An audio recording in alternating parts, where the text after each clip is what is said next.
Recording. Hi friends, it's Mrs. Klein. Today I'm here to show you how you can make a necklace using some things you have at home.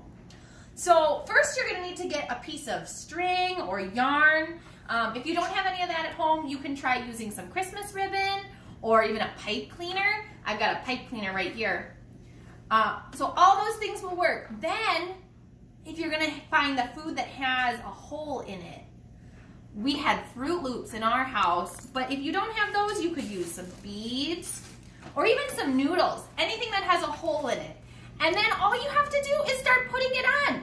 My daughter Hailey is working on it right now. Let's see what she's doing. Can you show us how you put that on? Yeah. Oh, awesome.